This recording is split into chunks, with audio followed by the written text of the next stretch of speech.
I went to my local game store here, which I really enjoy going up to.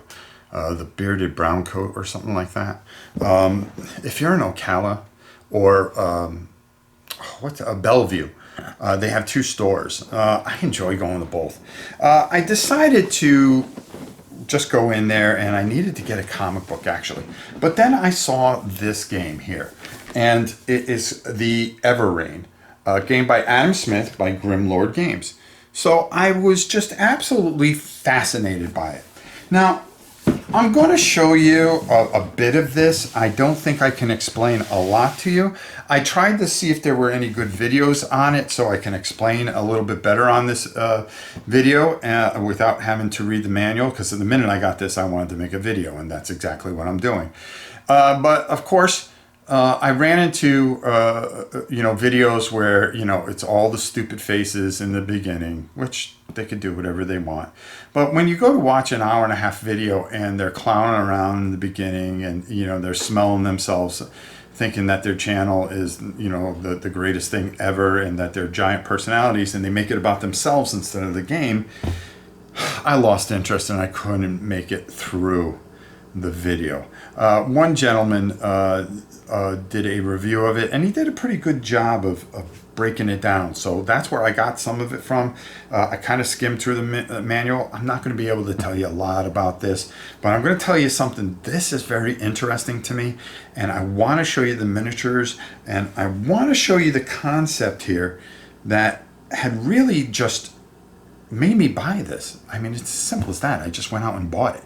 So let's go down to the table, take a look at the Everrain from Grimlord.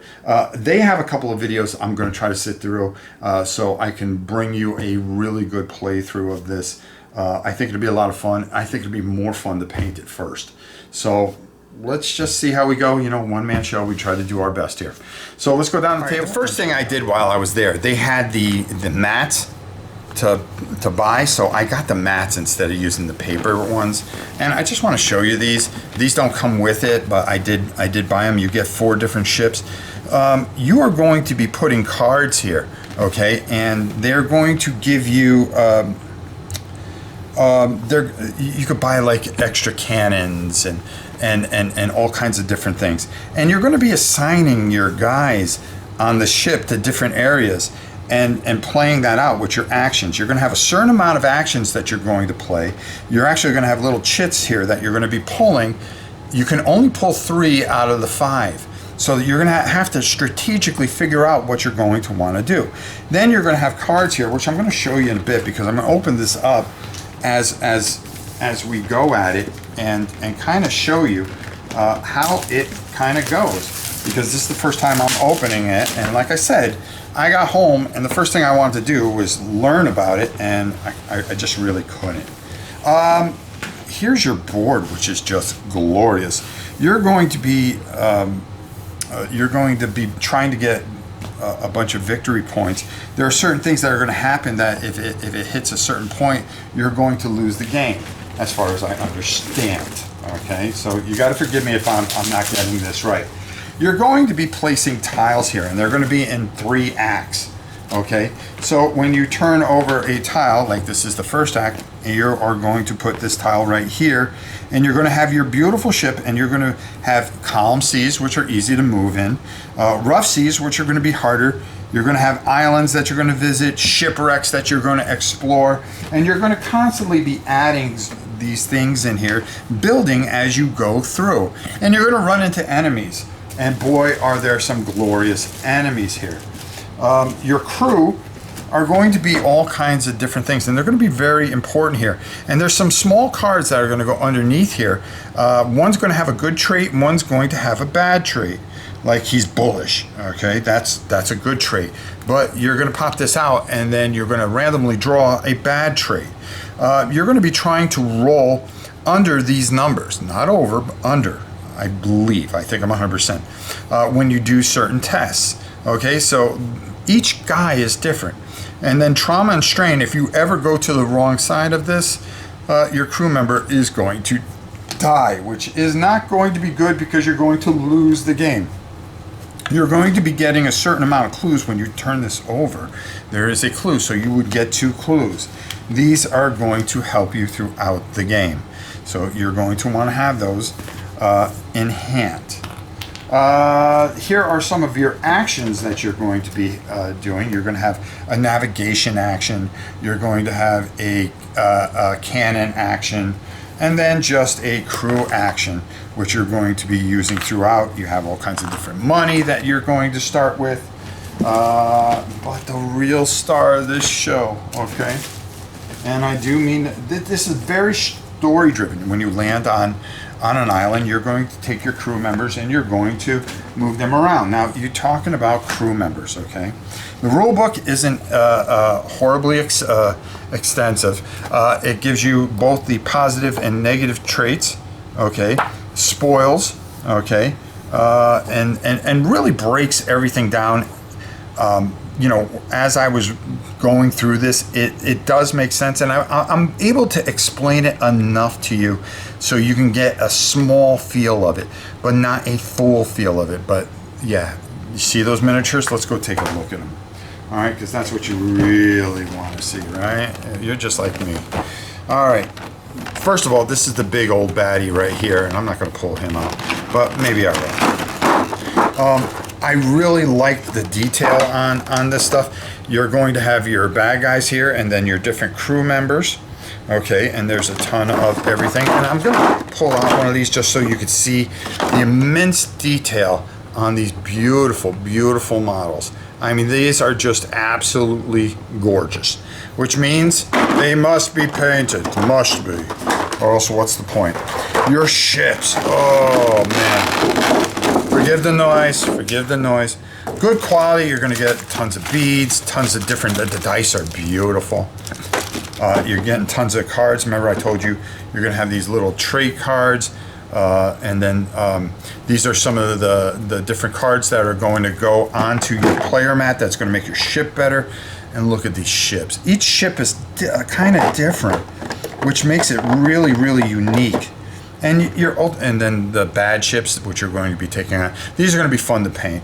I think I'm going to go with a ghost type of ship feel to it, and I think that'll be a lot of fun to paint live here on Rob's Tabletop World. And as I learn this, we will be talking more about it, but I think what we really have to wait for is a live playthrough, which I'm really going to explain a lot of things once I get it down myself. But I'm absolutely fascinated by this, and I wanted to share this with you ahead of time. You know, I hate unboxings. I don't consider this an unboxing. Just never was a fan of them. Listen, I don't care what anybody else does. It's just whatever I do, I just do things a little differently. But I wanted to talk about the game and show you a couple things in it, and just show you why I'm so excited about this and another game that we have coming, which will be here in a week. And I'm excited about that. And as always, the channel is just getting better and better because we're back into it. And thanks to Justin, we're getting to where we need to be. Let's head up top and get my final thoughts on the Everrain. And hopefully you enjoyed this, and maybe you can get something out of some of the other videos, which are a couple of decent videos out there that some people have done that I think you can get a lot out of. Check Grimlord. They have a bunch of them that I'm going to check out myself, and I think they'll take it seriously. And that's the most important thing, is making sure that there is a seriousness that when you are showing somebody's product. All right. Let's head up top and get on out of here, folks.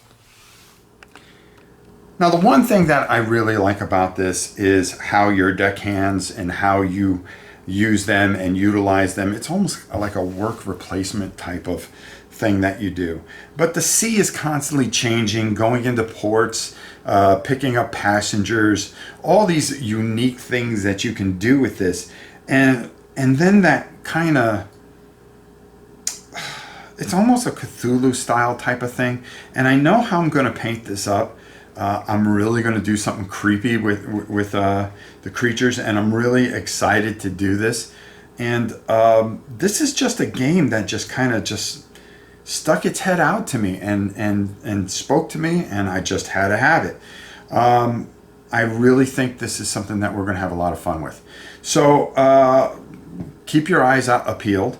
I'm going to keep on trying to read this. I always have a tough time reading things. I have to see things and then read it to really absorb it. It's just the way it is. And, you know, thank God for people like, you know, Gaming Rules and Ricky Royal, or else, you know, this channel would be in the toilet for sure. So I'm really going to try my best to get this quickly going and fit it in between some of our Shadows of Brimstone and all the core space and all the other stuff that we have planned for you. Just something really interesting and out of the ordinary. So Everrain, if you have a chance, check it out. Maybe you can make it through those videos where I couldn't. And maybe it's something that'll be interesting for you. Until next time, it's your old pal Ron. I'll see you soon.